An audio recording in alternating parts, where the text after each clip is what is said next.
Hello guys! Hello! This is for Taurus. Taurus, welcome dito sa aking channel, Kapalaran 888. Welcome! Alamin natin, Taurus, kung ng messages, vibration, gabay, energy, para sa inyong lahat. General reading, so I hope na makaresonate ang lahat ng Taurus sa barahang lalabas dito sa readings. Okay, reading nyo. Number 17, number 8, number 15, number 6. Flower and garden, which is resonated siya sa bawat isa. Flower and garden. Taurus.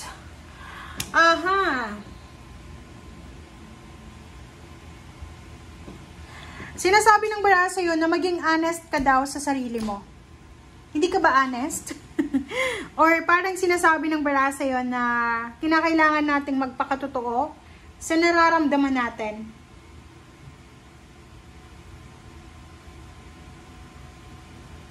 So, ibig sabihin niya, kailangan mong gawin, kailangan mong sabihin, kailangan mong iparamdam kung ano talaga ang nasa sa loob mo. Hindi mo kailangan na itago, hindi mo kailangan na sikilin ang iyong emotion, hindi mo kailangan na magtago, parang ganon. Number 6, garden, something lovely will grow from this. So, kung ano man ito, okay, pag halimbawa daw na nagpakatotoo ka, sinasabi ng bara sa'yo dito, Taurus, na possible na mayroong dala ito. Kasi totoo naman yun eh. Pag totoo tayo sa sarili natin, may freedom tayo na makagawa ng mga bagay-bagay na gusto natin. Kasi wala tayong iisipin eh. Kasi totoo ka eh. Wala kang poproteksyonan kasi alam mo na totoo ka. Okay. So, yun, sinasabi ng bara sa atin na be honest, be true to yourself, para makuha natin kung ano yung kailangan nating makuha. Kumbaga, sa pamamagitan ng pagiging honest, doon natin mapapatunayan sa paligid natin kung sino ba yung mga tao na tatanggapin ka sa pagiging honest mo o tatanggapin ka kahit ganyan ka. Alright?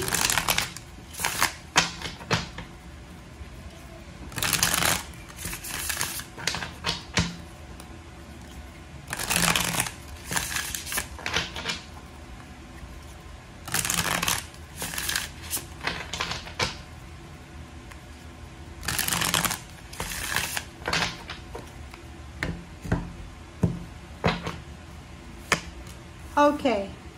The Chariot. Taurus. 10 of Wands. Wow. Ang ganda na ito ah. Page of Wands. Medicine. Wheel of Fortune. And the Emperor. Okay. Congratulations. Sobrang positive ng energy na to. Taurus, tingnan mo. Kung ano yung sinasabi ng bara. Sinasabi ng bara ha, there's a progress. There's a growth. Sa kung ano man yan na ginagawa mo sa ngayon. Kumbaga, halimbawa, kung ano tong 10 of Wands, ano ba tong pinapasan mo sa ngayon? May pinapasan ka eh. Meron kang obligations, meron kang pinapasan ngayon. It's either problema, obligasyon, duties and responsibilities, na posibleng magdadala yan sa'yo ng positive outcome or positive result. Kumbaga, hindi lahat, or I mean, yung nararamdaman mo na pain and heartaches ngayon, yung sacrifices mo ngayon, ay magbubunga siya ng maganda sa future. Okay? Kung OFW ka, Taurus, sinasabi ng barahan na yung pagtitiis mo na yan sa ibang bansa, ay meron niya nakapalit na ginhawa. Okay? Page of Wands, sinasabi ng baraha sa'yo na prepare yourself, Taurus. You need to prepare yourself. Okay? Ihanda mo yung sarili mo because there's something or mayroong magbabago sa buhay mo na magbibigay healing sa kung ano man na kailangan ng healing. Okay? There's a stability, there's a balance, and there's a financial partnership, collaboration.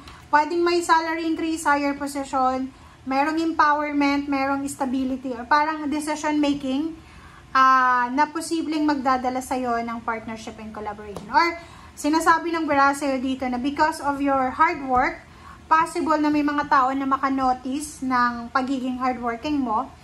So, bibigyan ka ng parangal or bibigyan kanila ng papugay or appreciation acceptance or kung ano pa man na matatanggap mo galing sa mga taong yan, nia-appreciate nila kung ano yung kakayahan mo.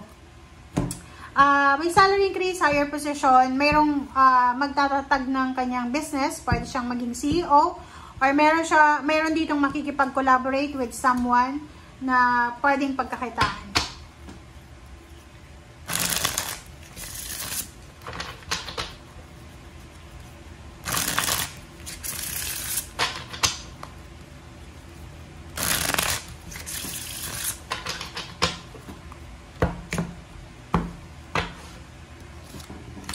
Okay.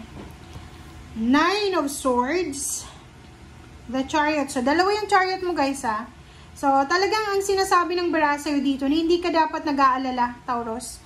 Iwasan mo yung sobrang pag-aalala kasi etong 9 of Swords na yan, sinasabi ng barahan na anuman ito na inaalala mo sa ngayon, anuman ito na pinoproblema mo sa ngayon, ay hindi mo yan dapat problemahin. Kasi, yung future mo ay talagang sure na magiging maganda.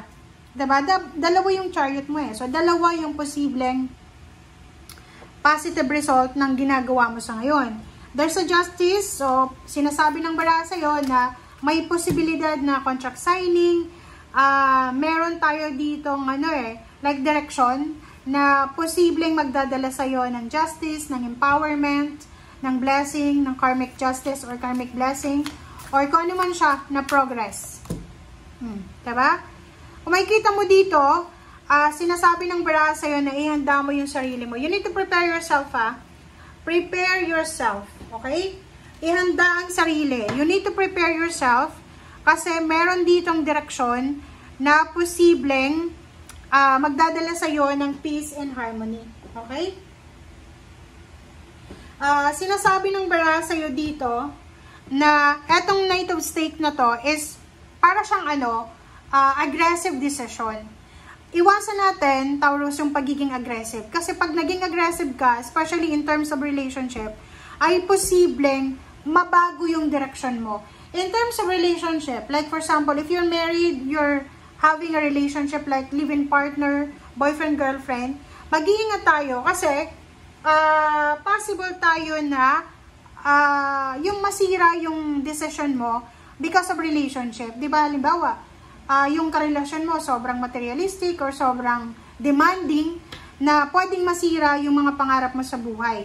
Okay, so back tayo dito, back tayo sa dati. Itong Chariot na to dalawa, so ibig sabihin dalawa yung pwedeng maging result, outcome sa kung ano man na ginagawa mo sa ngayon. Okay, there's a justice. Sinasabi ng bara sa'yo dito na kailangan nating timbangin ang sitwasyon bago tayo gumawa ng decision or bago tayo pumasok sa isang direksyon or bago tayo maglakbay sa isang journey. We need to make sure na eto talaga yung gusto mo. Okay? Hindi dahil sa na-pressure ka ng karelasyon mo or hindi dahil na-pressure ka ng family mo. Okay? You need to consider yung kagustuhan mo. Okay? Thank you guys. Bye!